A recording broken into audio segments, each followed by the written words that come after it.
94 n'abarundi banditse udutabo kari mu ijambo ry'umutungo mbega abana b'Imana baruyihe mwene majambo mbega abakristu baruyihe turagerageze rero tugendere mu kristu bwacu kandi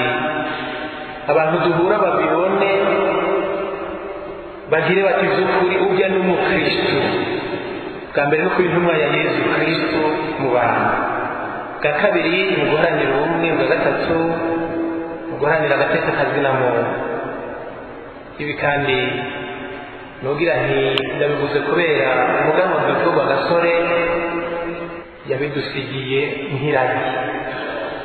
mu magumbe twaciyemo abantu habo bagira bati sinatinya ibikoko nabibonye byari bisanzwe natinya abantu duhura kuko basunze ububi ibikoko ubu rero abantu muzohura ntibakubone mu gikoko bakubone mu mukiza wabo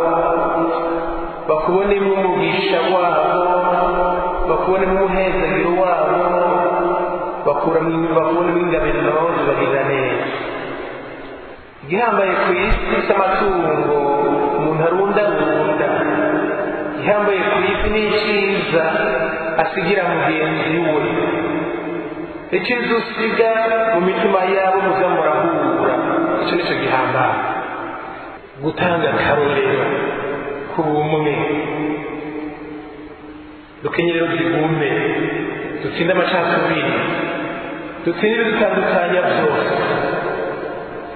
ntabuzihi ngo tubishikeko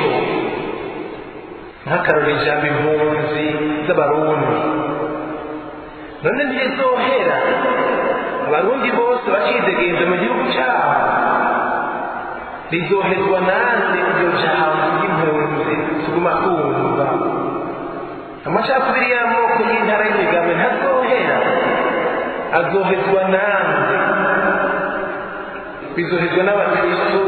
bagendera ibanga ryabo ry'ubukristo bwa gatatu guharanira agateka kazina muntu wa Gasore yaradusigiye nk'iragire rikomeye intahe yo kwikukira